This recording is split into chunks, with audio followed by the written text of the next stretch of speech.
సొరకాయ కొత్తిమీర కారం ఎలా తయారు చేయాలో చూద్దాం. ముందుగా స్టవ్ మీద ప్యాన్ పెట్టుకొని అందులో ఆయిల్ వేసుకొని ఆయిల్ వేడెక్కాక ఆనియన్స్ కట్ చేసి వేసుకోవాలి. ఆనియన్స్ కొద్దిగా కలర్ చేంజ్ అయ్యేంత వరకు ఫ్రై అయ్యాక కొద్దిగా పసుపు వేసుకొని ఫ్రై చేసుకోవాలి.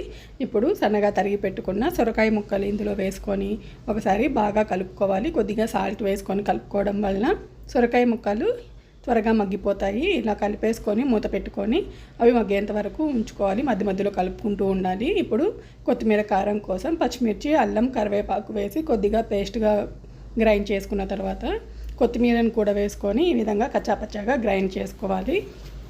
తర్వాత మూత తీసి ఇవి సొరకాయ ముక్కలు మగ్గిన తర్వాత ఈ కొత్తిమీర కారంని ఇందులో వేసేసుకొని ఒకసారి బాగా కలుపుకోవాలి. ముక్కలకి పట్టేలాగా కొద్దిగా వాటర్ వేసుకొని ఈ పచ్చివాసన పోయేంత వరకు ఫ్రై చేసేసుకొని చివరిగా ఈ విధంగా కలిపేసుకుంటే ఎంతో టేస్టీగా కారంగా సొరకాయ కొత్తిమీర కారం రెడీ.